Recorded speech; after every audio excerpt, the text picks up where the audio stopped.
Te suplico de manera encarecida que sea usted tomando el control de todo lo que aquí se enseñe y que su pueblo también pueda, mi Dios, mantener su atención, mantener su corazón, oh mi Señor, para que esta enseñanza pueda tener eco, mi Dios, pueda llevarse a la práctica en el estilo de vida que cada uno de ellos posee. De la misma forma, extiende tus misericordias en la iglesia de la Flor y, como no, a nuestros niños que están siendo capacitados para tu gloria y por tu gracia. En el nombre de Jesús te damos gracias. Amén y amén.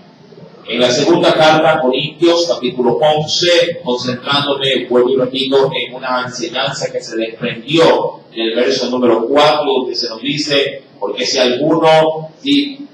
viene alguno predicando a otro Jesús, termina diciendo en el verso número 4, bien lo toleráis. Y en el verso número 5 dice la Escritura, y pienso, hablando ya Pablo de sí mismo, si relacionándose con aquellos, pienso que en nada he sido inferior a aquellos grandes apóstoles. Y se decía entre los aspectos que muchos pueden en la actualidad, no creo tanto en aquel entonces, en aquel tiempo donde Pablo hace mención, mi amado hermano, obviamente a la doctrina del Salvador, pero si quiero de alguna forma cotejar los tiempos del apóstol Pablo, bien podríamos decir que si Juan, que usted ya reconoce el estilo, diríamos, literario de sus cartas, Juan hubiese presentado a un evangelio, sí, en este caso, tomando como referencia, claro está, Jesús, un evangelio de amor, por ejemplo. Pablo fue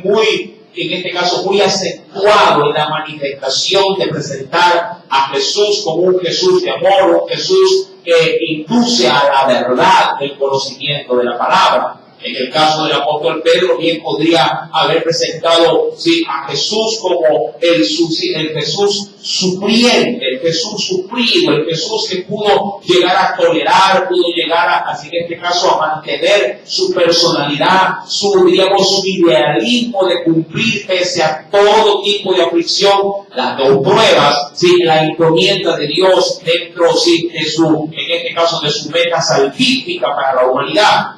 Pablo obviamente es un hombre que presenta a Jesús bajo un esquema de evangelismo, pero claro está también conllevando a Jesús, para que éste pueda por medio del evangelio dar doctrina para la iglesia. Pero eso en el entorno en el cual Pablo se requiere. Pero esto sí difiere, como se decía la semana pasada, enormemente de cómo se puede llegar a presentar a Jesús en la actualidad.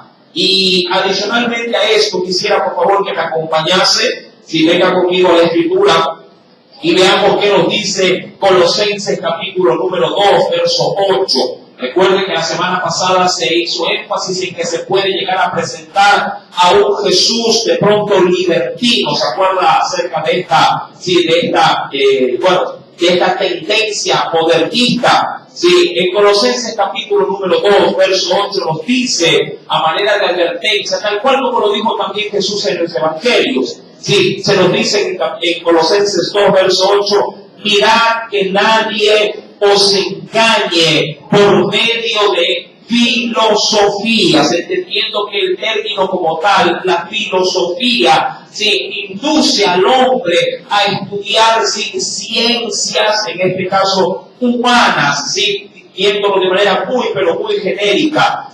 Mirad que nadie os engañe por medio de filosofías y huecas sutilezas. Es decir, cuando habla de huecas, habla de vacíos, que si bien es cierto pueden ser muy agradables al oído, no necesariamente tienen un peso, un sustento que las logre de alguna manera fundamental. Mirad que nadie os engañe con filosofías, huecas sutilezas, según las tradiciones de quienes, de los hombres, conforme a qué, comparándolo a los rudimentos, no de Cristo, sino del mundo, y no según, dice la Escritura, y no según Cristo. Entendiendo que el término rudimento se podría entender como los principios más básicos o más elementales de una tendencia de vida. Una cosa es cómo el mundo a mí me dice que debo de vivir y otra cosa es cómo me dice a mí Cristo cómo debo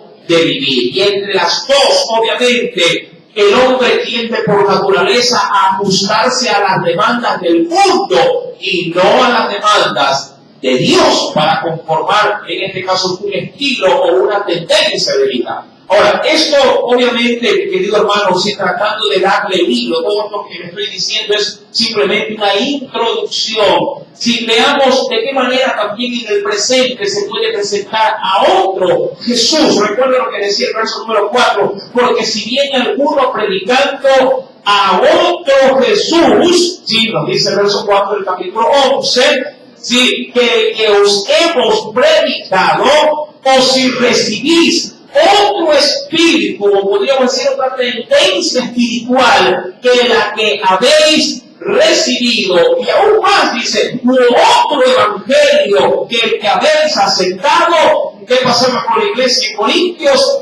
Sí, lo aceptaba. Sí, lo aceptaba. Esta situación en la actualidad sí nos hace un gran peso, en este caso de doctrina. Porque en la actualidad sí se presenta a una diversidad de Jesús. Sí, entendiendo que el Evangelio es uno solo, y eso ya lo hemos visto la semana pasada. Pero sin embargo, quiero dar énfasis en otros aspectos. Se decía que alguien puede presentar a un Jesús libertino, pero también se puede, inclusive, sí, se puede presentar a un Jesús tolerante, en cuyo caso venga conmigo a la primera carta del apóstol Pedro. Sí, y podría hasta llegar a atreverme a decir a un Jesús, cuando hablo de tolerante, un Jesús solapador. Sí, un Jesús que de pronto no te confronta cuando pecas, porque simplemente es centrado en la gracia y eso es más que suficiente para él. Bueno, ¿qué nos dice la Biblia?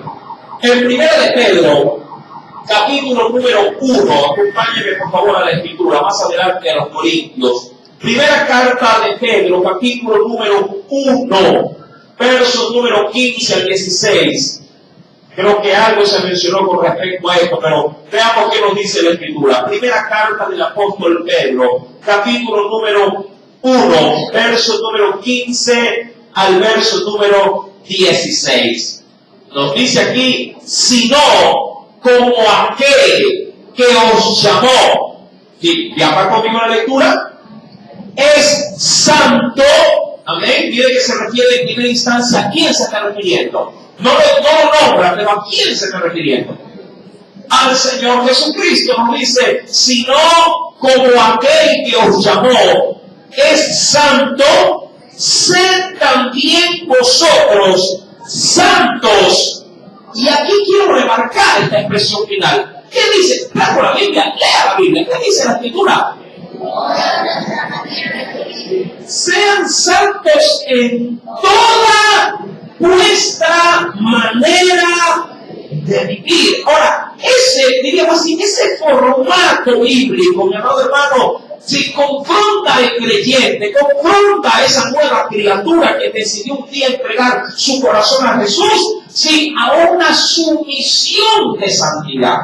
Eso obviamente difiere mucho, sí, con un aspecto en la actualidad de pronto como de santurronería. Mucha gente dice, ay hermano, no hay que ser fanático, es verdad que debemos de buscar de Dios. Aún esa expresión puede llegar a salir de los mismos cristianos. Sí, hay quienes inclusive pueden llegar a decir o a defender ciertas tradiciones de las iglesias o denominaciones de la iglesia. Es decir, sí, bueno, es verdad que Dios es santo, pero Dios también sabe que yo soy débil. Dios también sabe que mi carne, sí, mi carne tiende, como dijo el Señor, la carne es débil, pero eso sí, mi espíritu se mantiene, sí, de pronto sí despierto, se mantiene, sí, con esas ansias de querer hacerlo, pero no lo hago porque mi carne sigue siendo débil. Ese tipo tipo de evangelio, o ese tipo de Jesús, un Jesús como le mencioné, diríamos así, tolerante, un Jesús hasta cierto aspecto solapador, no porque Él lo sea, sino porque así muchas iglesias o predicadores lo pueden llegar a presentar, llamado hace caer, sí, o hace declinar lo que es el verdadero evangelio de las Sagradas Escrituras. Jesús, las cartas, sí, nuestro Dios nos demanda en el versículo 16, porque escrito está, sed santos, porque yo soy santo. No quiero entrar en detalles de cómo vivir la vida santa, porque la Escritura sí nos lo dice cómo debemos de hacerlo, pero quiero resaltar la demanda. Amén. Quiero resaltar la demanda. Santidad, pureza, no contaminación. Ojo, no contaminación. Cuando usted va a los evangelios, bien puede ahí discernir, leer y entender qué es lo que contamina, dijo Jesús, al hombre. Y lo que contamina al hombre no es lo que yo pueda introducirme por esta boca. Porque hay quienes pueden llegar a pensar, hermano, y si como cuando esa chicha me contamino, peco. Se guardan en esto, pero cuando se trata de pronto de guardarse de la mentira, ahí no consultan. Mienten a diestra y siniestra. Pero cuando quieren mantener el marco externo de la santidad, dicen, ¡ay, yo no uso pantalón porque a la verdad peco si lo hago!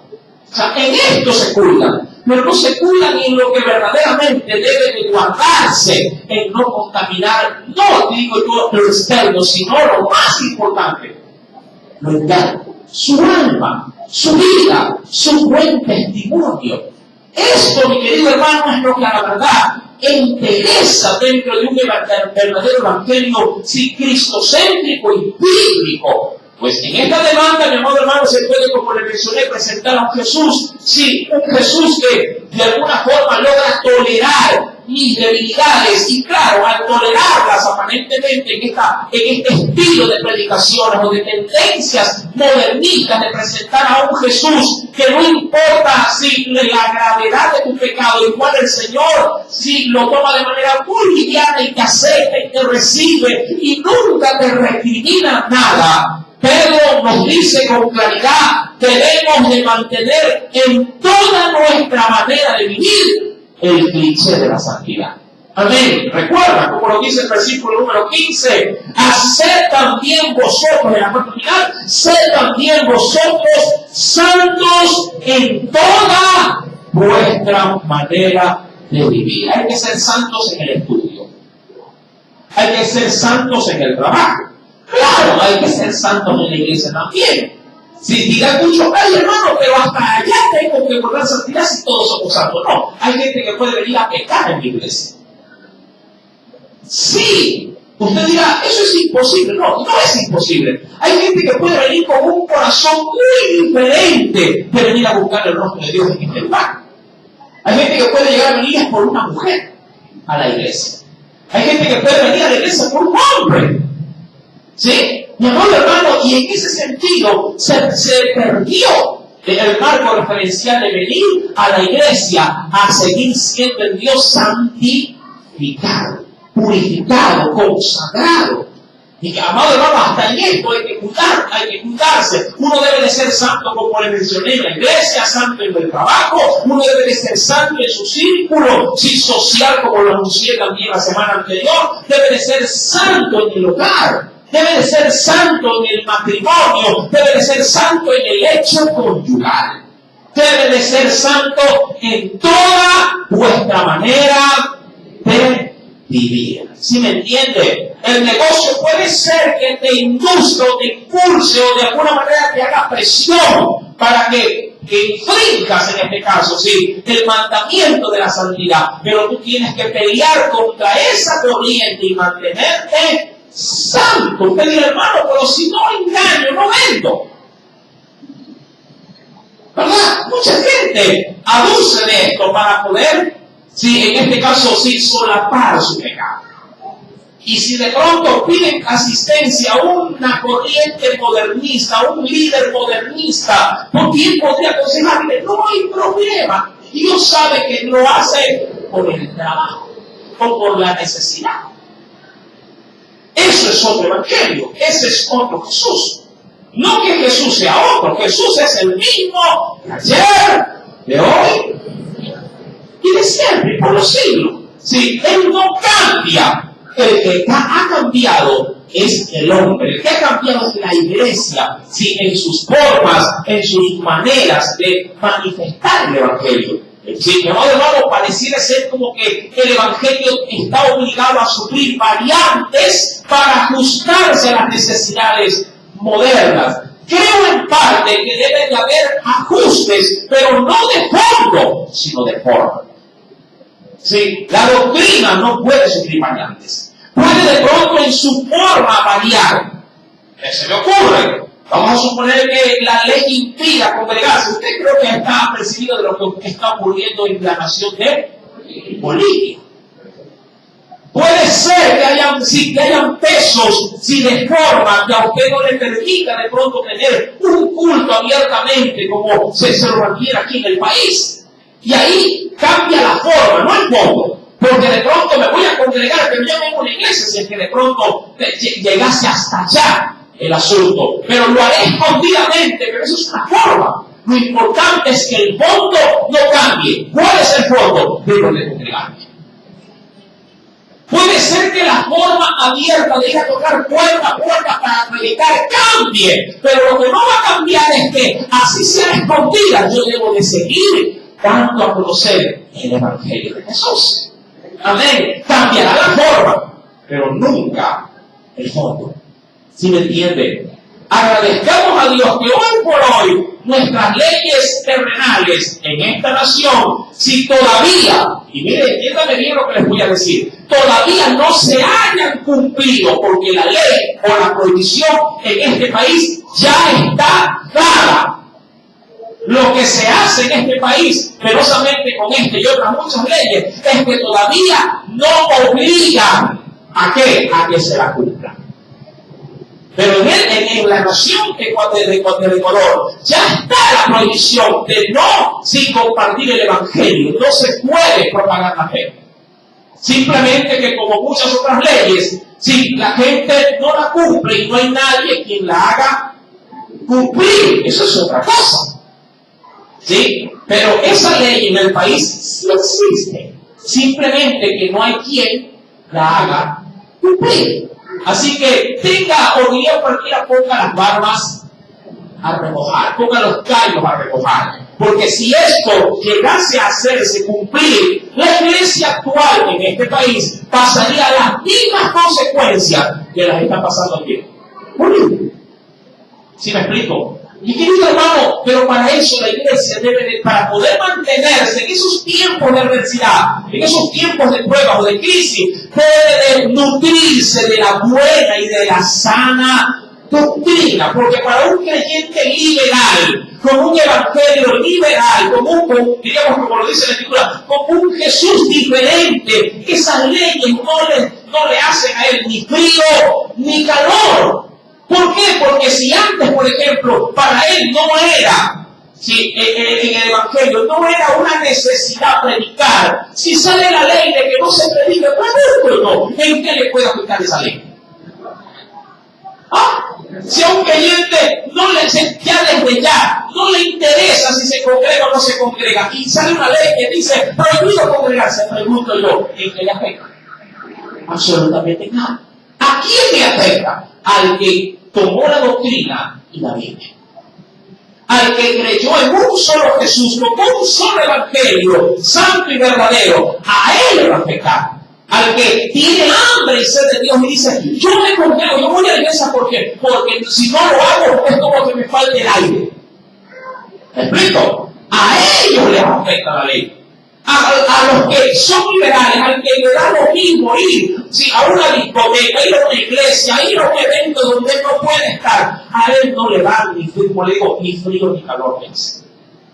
Mi amado hermano, hay quienes también pueden presentar, dentro de esta gama, que se le ha podido en todo caso elaborar a manera de una lista, hay también quienes pueden, mi querido hermano, ver a un Jesús sin demandas. ¿En qué sentido? En este tipo, diríamos así, de un Jesús sin mayor presión para la iglesia. En este caso, venga conmigo al Evangelio de Marcos en el capítulo número 8. Este tipo de Jesús sin demandas, sí, también es predicado en la actualidad, como yo diría, como un evangelio diferente. Un Jesús donde la iglesia puede hacer uso de su libertad, sí, de prácticamente no tomar su cruz. En Marcos capítulo número 8, verso 34, Evangelio de Marcos, capítulo número 8, verso número 34. Miremos con detenimiento, ¿qué nos dice el Señor? Sí, Marcos capítulo número 8, versículo número 34, dice el Señor, llamando a la gente. Esto es interesante porque esta declaración de Jesús no se limitó, ojo, no se limitó a sus discípulos, sino que lo dijo abiertamente a todos los que de alguna manera, teniendo interés en la persona de Jesús, le seguían. Es como que Jesús en un determinado momento de su ministerio, de su proyección hacia la meta que era la cruz, digo yo, como cuando uno va como un vehículo y mira por el retrovisor, y vio hacia atrás por el retrovisor y dijo, uy, son muchos los que me siguen. Son muchos a los que de alguna forma les simpatizo. Son muchos los que de alguna forma ven en mí algo que les llama la atención. Pero se preocupó Jesús. Y dentro de su preocupación dijo, bueno, ¿por qué me están siguiendo? ¿Será que ven en mí un ente facilitador para ir al cielo? Muchos podrían decir sí. Pero Jesús creo que va más allá, pensando y dice, mas sin embargo, ¿qué pensarán estos?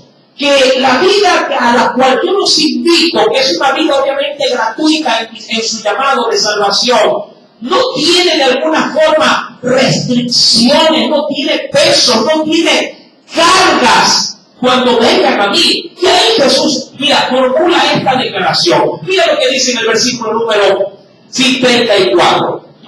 Y llamando a la gente, qué interesante, Jesús llama a la gente, y aún incluido quienes también, porque esa demanda era para todos, y a sus discípulos les dijo, si alguno, mira la declaración, si alguno, no dice discípulos, apóstoles o gente en general, si alguno quiere venir en pos de mí. Verso 34, ¿podrías leer la última expresión?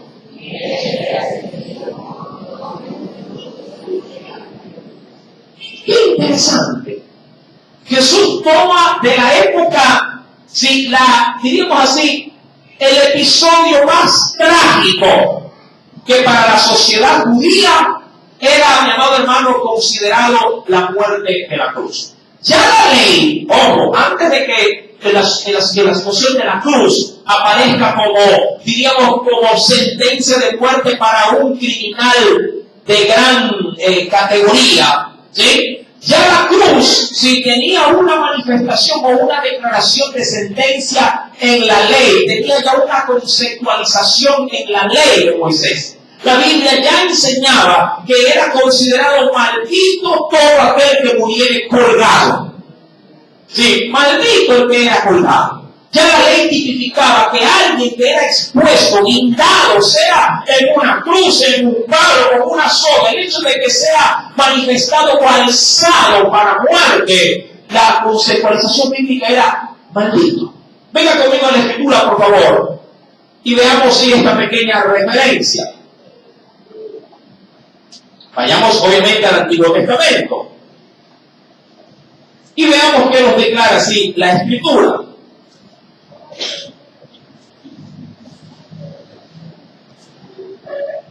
En Deuteronomio, capítulo 21.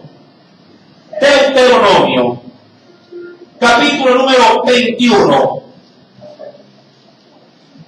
verso 22 al 23, en esos dos últimos versículos del capítulo.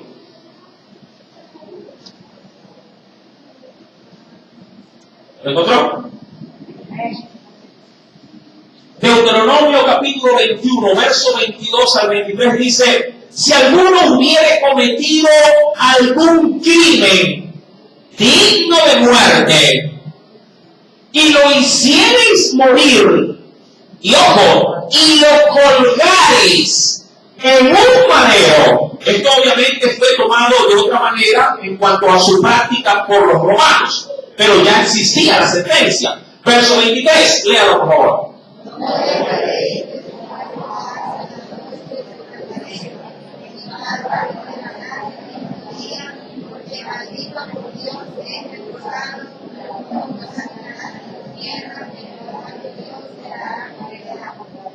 ¿Qué dice en su declaración central del texto? ¿Sí? Versículo número 23: sin falta lo enterrarás el mismo día, porque maldito por Dios es el colgado. Perfecto. La sociedad judía ya tenía este concepto. Y cuando Jesús hace la indicación, porque recuerda, volvamos a Marcos capítulo número 8, verso número 34. Cuando Jesús ve que una multitud lo sigue, incluido a la cabeza, claro está, sus discípulos, se detiene y dice: si alguno quiere venir en pos de mí, si alguno me quiere seguir, ¿qué dice el Señor? Niéguese, es negarse, es no hacer lo que yo quiero, sino lo que quiere aquel que estoy siguiendo. Entendamos bien esta expresión. El niéguese a sí mismo, ¿qué implica? ¿Sí? Porque hay quienes pueden decir: sí, me obligan a hacer tal cosa. ¿Sí? Usted creo que de pronto en el trabajo se ve presionado. Usted puede ser que le tocó el sábado descanso, pero recibe la llamada tempranito ¿de quién? El jefe. Y le dice, siempre usted le dice: bueno, ojalá que no haya un Gutiérrez acá, pero la expresión es como, ¿no? Dice: Gutiérrez. Y uno ve que es el jefe, y uno como que no le puede colgar. Faltó fulano, véngase. Y ahí, ¿qué le toca hacer a Gutiérrez? No puede hacer su voluntad. Se tiene que negar a su voluntad y hacer la voluntad del jefe. Eso es negarse a sí mismo. Cuando Jesús dice: si alguno quiere venir en pos de mí, debe de negarse. Ahora, ¿qué tiene que ver esto con la enseñanza que hoy estamos dando? Hay quienes presentan a un Jesús que no genera demandas. Por eso es que usted ve a muchos cristianos. Yo siempre sé que esto hace acordar las enseñanzas. Así nos ve en la iglesia. Yo sé que hay muchos que tienen la piel cruzada, pero no se va a escuchar.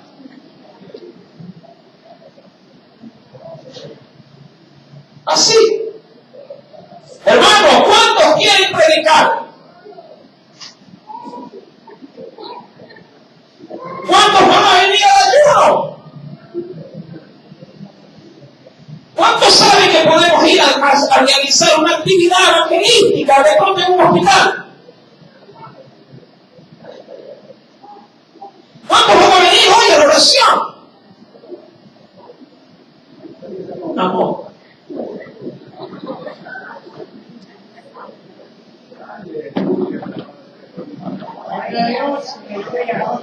Tiempo de abajo. Un evangelio donde el pueblo no hace nada. Otro Jesús, o por lo menos ellos tienen en sus corazones un Jesús diferente. Pero el Jesús de la iglesia cristiana es un Jesús que le dice a quienes le están siguiendo: no pueden hacer su voluntad, deben de hacer mi voluntad. Y si el Señor te llama, no puedes hacerte indiferente. No puedes decir: conmigo no es. yo quiero que tú digas esto en tu casa. ¿En qué sentido? Quiero que tú como padre o como madre, quiero que tus hijos te hagan esto que yo hice hoy. Y quiero que, luego de que lo experimentes, quiero que me digas cómo te sientes. Dile a tus hijos, a manera de un simple ejemplo, hoy no importa lo que yo les diga, no me obedezcan para nada. Así. Y para ponerlo como que más un poquito mayor de intriga, dile, y escojan ustedes el día que a ustedes les dé la gana, sin el decidir no hacerme caso en nada. Yo me aseguro que tus hijos dicen, no te preocupes, vas a saber de mí. ¡Hágalo! Un solo día a la semana. Yo te aseguro que el día que ellos escogerán será el día más atareado que tú tengas. Muchachos, a la escuela. ¡Pero no ir a la escuela! Como que no es con ellos. ¿Cómo te sentirías tú? ¿Ah? ¿Cómo te sentirías tú cuando diciéndole a tu hija, arregla la casa, no lo hagas? O si tienes un niño más pequeño que necesita atención, ayúdame a cambiar los pañales, y no lo haga. El arroz está a punto de quemarse, mejor saca la olla y no lo hace. Así se siente Jesús cuando la iglesia asume de que en el evangelio o este tipo de evangelio es un evangelio que no tiene demandas. Es otro Jesús. En el cristianismo no se hace lo que uno quiere. Se debe de tomar la cruz, lo que implica muchas veces para otros en su concepto general. ¿Qué cosa representaba la cruz? Maldito el que muriere colgado. ¿Qué implicaba cuando Jesús decía? No sé, ya entendió lo que era negarse, ¿verdad? Perfecto. Ahora Jesús les dice, verso número 34, si alguno quiere venir en pos de mí, niéguese a sí mismo, pero luego lo complementa y le dice, y tome su cruz. Y siga. Es decir, y haga saber o dé testimonio de que conmigo usted es como que si fuese un hombre maldito por otros, considerado en su concepto general. ¿En qué sentido? Mi amado hermano, en que la cruz representaba muerte, pero al mismo tiempo oprobio, desconformidad social, una desconformidad en todo quien en este caso te circunvala, todo. Porque es en el preciso momento cuando tú decides no hacer lo que tú quieres, sino lo que Dios demanda, es que otros dicen, pero ¿tú crees que eso de ir a la iglesia todos los días? Y viene la crítica, viene de alguna manera el oprobio, viene el rechazo, viene, amado hermano, lo que conlleva seguir a Jesús. Señalamiento, vituperio, degradación, menosprecio, desconformidad en todas las áreas. Y es esa situación lo que los cristianos no quieren verse involucrados. Hoy Alejandro me llamó y me dijo, Paul, ¿y quién va a ir a ver a los que están sirviendo en la flor? Digo, tranquilo. Le digo, yo arreglo eso hoy. Bueno, esto se lo doy como una ilustración, solo como una ilustración. Los jueves, la iglesia tiene el culto, aquí y allá. Claro, usamos el personal de aquí para allá. Y los vehículos que se mueven es el carro de él, Alejandro, y el mío. Yo me encargo de ir a dejar y él se encarga de ir a retirar. Pero hoy por hoy el carro de Alejandro está lesionado, digo yo. sí, descompuesto. Y Dios sabe que, y creo que usted también lo sabe, estamos trabajando en la flor. Yendo y viniendo. Sí, y el carretero para la flor está bien chévere, está bien bonito. No, todo está pavimentado, luces por todos lados. Sí, parece autopista, ¿verdad? Donde las llantas, sí, están pidiendo permiso en el hueco de la izquierda para poder caer bien confort en el hueco de la derecha. Y en ese trajín hemos estado yendo y viniendo. Y él me dice, bueno, ven, me dice él, ven, dame las llaves. Y yo me voy en el carro y digo, perfecto. Y digo, pero tranquilo, yo me encargo de eso. Y cuando llega dice, ¿y qué va a hablar a los hermanos? Y digo, que vaya otro. Que sea otro el vehículo que sufra, en este caso, lo que dice la Biblia. La cruz. Mi amado hermano, solo es ilustración. No le digo que vaya para allá. Le estoy diciendo simplemente, es que en el Evangelio hay que hacer cosas que a veces nos incomodan, pero hay que hacerlas. Porque no hay que hacer lo que a uno le agrada, sino lo que le agrada a aquel a quien servimos. ¿Sí me entienden? Y cuando uno hace lo que a él le agrada, sea que lo que él me mande hacia mí me cause una gracia, una sonrisa o me cause lágrimas, igual debo de seguirlo haciendo. Por eso es que la reunión de este sábado, creo que le he dado un énfasis muy importante, haciéndolo todo, de que quienes van a venir, vengan, mi amado hermano, con la disposición no de alzar sus manos para hacer lo que a usted le agrada, sino para hacer lo que a usted se le demande hacer, por la necesidad, no suya, sino la necesidad de la obra de Cristo. Muchos de pronto, en función de eso, dirán, yo el sábado, a la reunión de trabajo, yo no voy. Así de sencillo. Otros dirán, el Evangelio tiene razón. No el pastor, el Evangelio tiene razón. Porque en el Evangelio no se hace lo que uno quiere, sino lo que mi Señor quiere. ¿Verdad? Mi amado hermano, en función de esa demanda, hay quienes también presentan otro tipo de Jesús. Cuando vamos a la Escritura, mi amado hermano, también podríamos resaltar que hay una especie de evangelio. Sí, bueno, ya vimos el asunto de la prosperidad, ¿verdad? Esto también creo que se lo predicó o no. Sí, claro. El evangelio, mi querido hermano, también social, que también creo que se lo dio, pero ¿qué es la cita para los hermanos que de pronto no estuvieron la semana pasada? En el evangelio de la prosperidad, todo es materialismo, todo es dinero, y se tocó primera carta de Timoteo, capítulo 6, verso 10, donde se nos dice que la raíz de todos los males es el amor al dinero.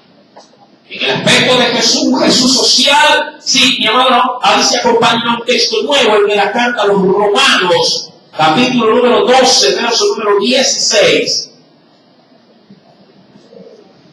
Carta a los Romanos, aquellos que de alguna forma piensan que en el Evangelio no hay que tener, sí, restricciones sociales, pues en el Evangelio sí hay demandas con respecto a esto.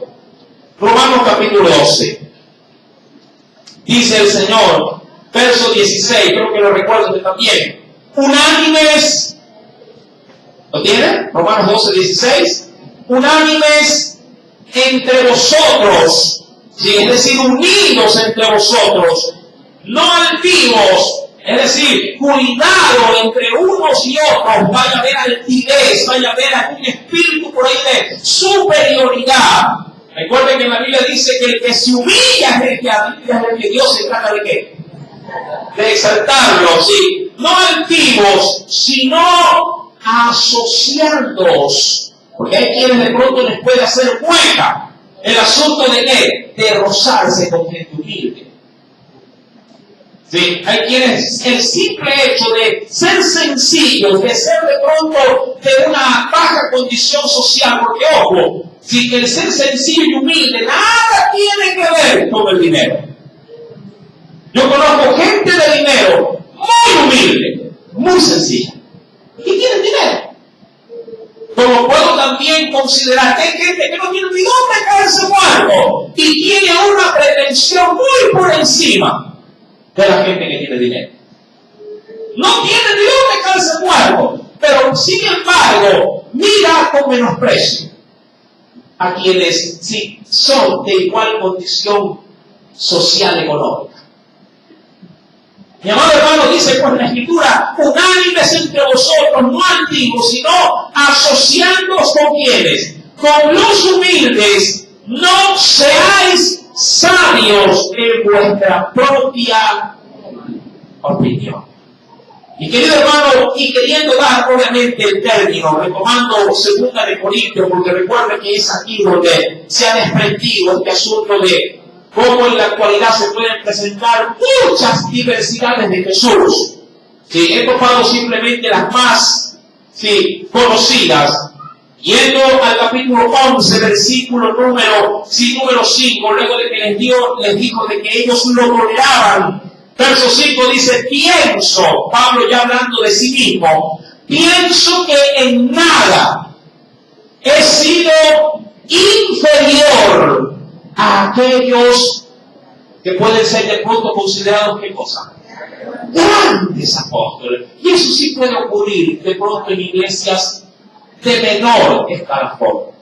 Hay quienes miran, por decirlo de alguna manera, con gran estímulo y gran impacto a predicadores de megas iglesias. Y puede decir, ay, bueno, yo estoy muy en contra de pronto de hablar de ministerio y todo esto, pero la ilustración simplemente, ¿sí? Y voy a inventarme al pastor, y voy a inventarme de pronto, sí, la iglesia. Simplemente puedo poner, sí, iglesia macro, y en la iglesia macro, el pastor super éxito. Y de pronto el pueblo de Dios puede decir, ¡ay! La iglesia macro, qué grande, qué lujosa, qué apoteósica que se ve. ¡Uy! ¿Han visto el pastor super éxito? ¡Es tremendo! Pero cuando van a su iglesia, o van a iglesias, diríamos, de un escalafón mucho más por debajo del estándar, ¿sí? Su sentimiento hacia ese lugar y a quienes lo dirigen, lo presiden, está muy por debajo, diríamos, de la estimación que deberían de tener. A Dios no le interesa cuántas almas tú ministraste, o en qué iglesia Él te autorizó, porque es Él el que da designaciones. Recuerda que Él puede poner a alguien como rey, como también lo puede poner como un esclavo. Pregúntale a Nabucodonosor. Amén. Que en un momento sí, de altivez lo sacó del trono y lo hizo una bestia. ¿Sí me está entendiendo?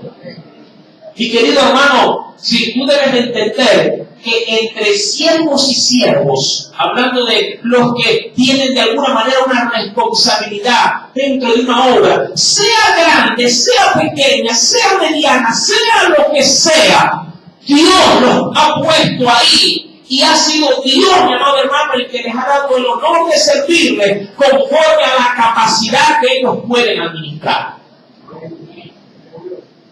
Amén. Dirán muchos hermanos, yo quisiera ser semejante. No, hermano, de pronto no puedes liderar ni a tu familia. Porque hay quienes pueden llegar a tener pretensiones muy altas, pero no han sabido manejar lo poco. Como dice la Escritura, si no eres fiel en lo poco, es imposible que lo puedas hacer en lo mucho. Si no logras en lo poco ser fiel, muy difícilmente, ¿sí?, lo podrás hacer con lo mucho. ¿Para qué decirle al Señor, Señor, dame un estadio, si no puedo con el patio de mi casa? ¿Me explico? Si no puedo, mi amor hermano, sí, en ese sentido, administrar lo sencillo, ¿cómo te podrás desempeñar en lo complicado? Sé excelente en lo sencillo, sé excelente en lo más básico, en lo más elemental, porque eso crea la plataforma para que Dios pueda Sí, seguirte usando y seguir obviamente dándote nuevas responsabilidades. El que sabe barrer bien en 1 metro cuadrado, lo podrá hacer luego en 10 metros cuadrados. ¿Me explico? El que podrá o el que pueda administrar 2 o 3 vidas, de seguro podrá de pronto con 10 o 20 y así sucesivamente. Y querido hermano, dice pues la Escritura, Pablo haciendo esta comparación, dice, pienso que en nada he sido inferior a aquellos grandes apóstoles. Pues, verso 6, aunque sea tosco, porque eso sí, Pablo lo reconocía, aunque pudiese ser llegar a haber sido tosco en qué, en palabra, y cuando se refería en palabra se refería a qué, a las cargas que tenía. Ya usted corroboró eso en enseñanzas pasadas, no voy a retroceder, pero sí, ya Pablo había anunciado de que Corintios decía de él que él en cartas era muy gallito, pero en presencia, sí, no impactaba a nadie.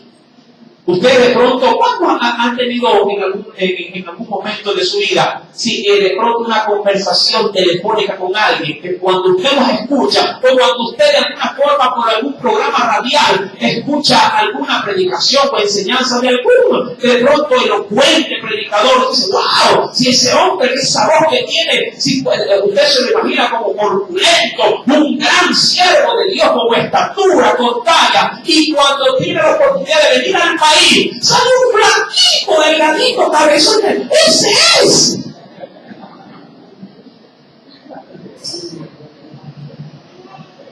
¿Verdad?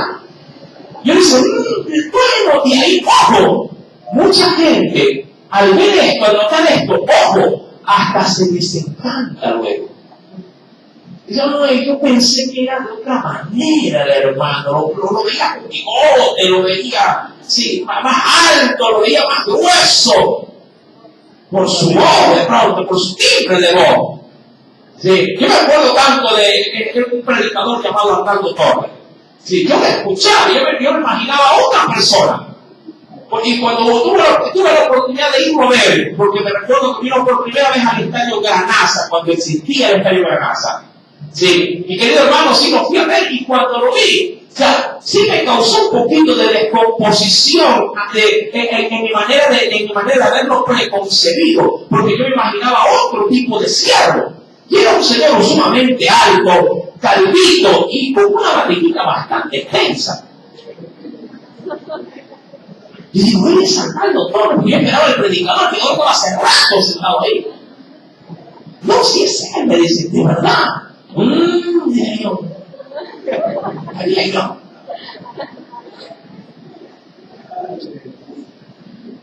Mi amado hermano, no importa cómo se vea tu pastor o un líder espiritual, todos en el Señor debemos de recibir entre nosotros respeto, amor, cordialidad, porque Dios no haga sección de personas. Pablo hace énfasis a la iglesia de Corintios en este asunto. Les dice, ustedes de pronto a mí me tienen en poco porque no tengo pinta de apóstol. Claro, mi palabra puede ser recibida con gran potencia y hasta podría amedrentar mucho, pero cuando me aparezco y digo, soy el autor de esa carta,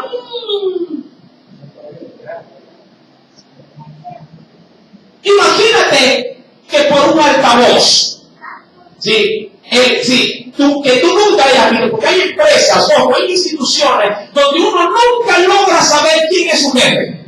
No digo en todas, pero sobre todo en las macro compañías. Sí, hay muchas situaciones que uno se entera por digamos así, por diversas, en este caso superiores. Sí, el encargado recibe la orden del supervisor de pronto de un gerente, sí, de una parte administrativa y así va. Sí, es una rama jerárquica terrible a veces, que dicen mucho, hay más puestos que empleados, pero bueno, ahí está. Y cuando te llega y escucha la orden, dicen, tal cosa, dicen, ya, perfecto, tú lo obedeces.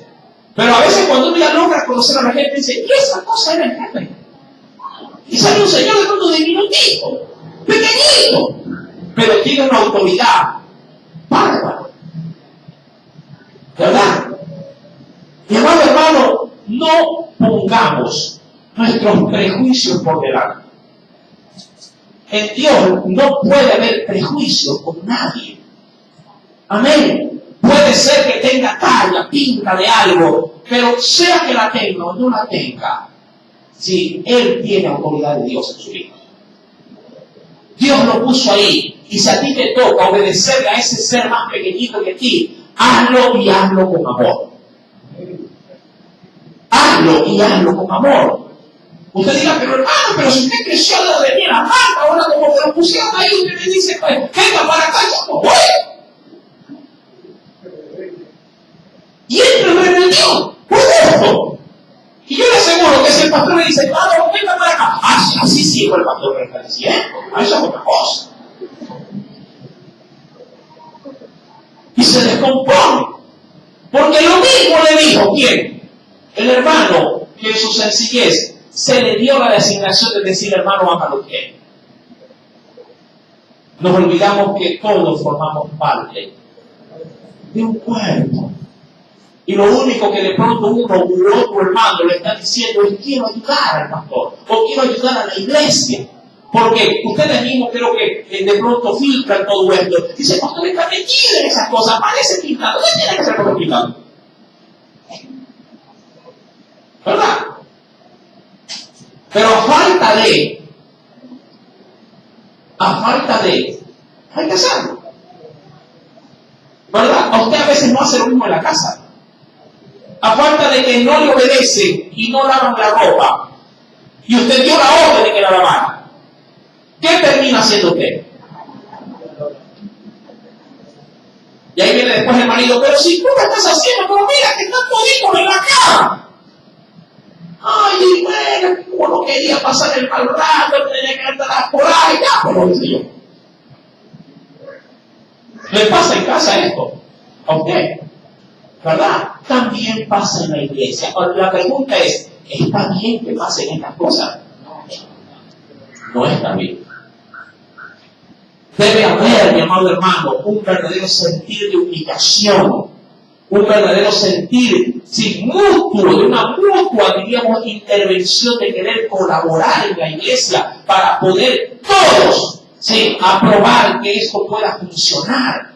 Y querido hermano, dice la Escritura terminando en el versículo número 6, pues aunque sea tosco en palabra, no lo soy en lo que pudiese llegar en Dios a conocer, en lo que se refiere a conocimiento, en todo y por todo. Dice ahí, lo hemos demostrado. Es decir, lo que yo les digo, o lo que yo les predico, y lo que ustedes ven, de pronto algo es válido, igual, todo lo he experimentado, todo lo he hecho. No lo digo para que otro de pronto vaya a decir, el pastor solo lo dice, pero él nunca lo hace. Dicen por ahí que para saber mandar, hay que saber hacer. ¿Verdad? En pocas palabras, parafraseando, eso es lo que el apóstol Pablo hace mención. Yo te pregunto, y quiero ser práctico para concluir. Si tú en algún momento aspiras a algo en la iglesia, de manera directa, saltándote muchas otras cosas, y vas a ese lugar, si a ti te toca, diríamos, la responsabilidad de organizar a otros, pregunto, ¿crees que harías bien esa función sin antes tú haber experimentado las tareas de pronto o actividades que nunca quisiste hacer? Vamos a suponer, ministerio de baño, vamos a ponerlo así, limpieza. Entonces, no, mucho yo no quiero. Perfecto. Ministerio de trapeología. Eso ya está feo, hermano. No hay algo mejor. Bueno, pues sigamos. Ministerio de mantenimiento, es decir, limpiando ventiladores, equipos, sacando el polvo. Bueno, pero no hay algo más. Bueno, y yo le pongo otra más y así voy. Hasta cuando le digo gerente de la iglesia, eso sí me bonito. Me apunto. Perfecto. Dentro de esa designación de gerente de iglesia, él tiene entre muchas funciones, sí, monitorear a quien cogió el cargo de qué. El primer hijo, ¿cuál era? El ministerio de hermano. Perfecto. Él va, entra, levanta la tapa y dice, sí, bien todo. La cierra, paga que lo contrató y revisa. Oiga, ¿y eso amarillo que está ahí? Le pregunta el superior al gerente de la iglesia, ¿eso amarillo? ¿Qué ahí no debe estar? ¿Se sabe qué es eso? No, ¿qué es? Se llama sarro.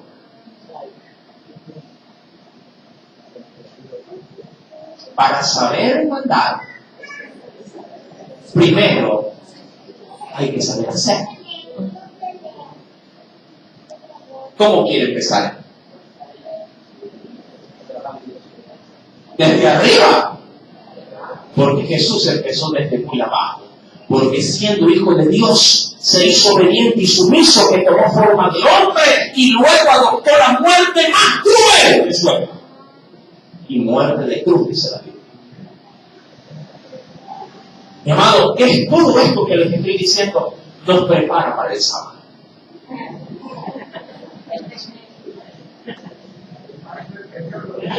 Amén. Y con esto, mi amado hermano, en Dios, espero que el Espíritu Santo te esté ministrando para su gloria y su gloria. Aleluya. Por eso les ayudo. Padre Celestial, en el nombre de Jesús, te agradecemos infinitamente por tantas misericordias concedidas. Señor, que esta palabra, te lo suplico, no retorne vacía. Si el mundo me exprime, si el mundo me consume, si son otros que sin ningún tipo, oh Dios, de asignación como la que tú tienes, ejercen su autoridad sobre mí, no he de sujetarme yo a la más alta y digna autoridad, que lo eres tú. Que habiendo, oh Dios, querido dejar en esta tierra una representación tuya, lo haces el día de hoy por medio de la iglesia. Señor, haz de mí lo que tú quieras. Que no sea en mí mi voluntad, sino la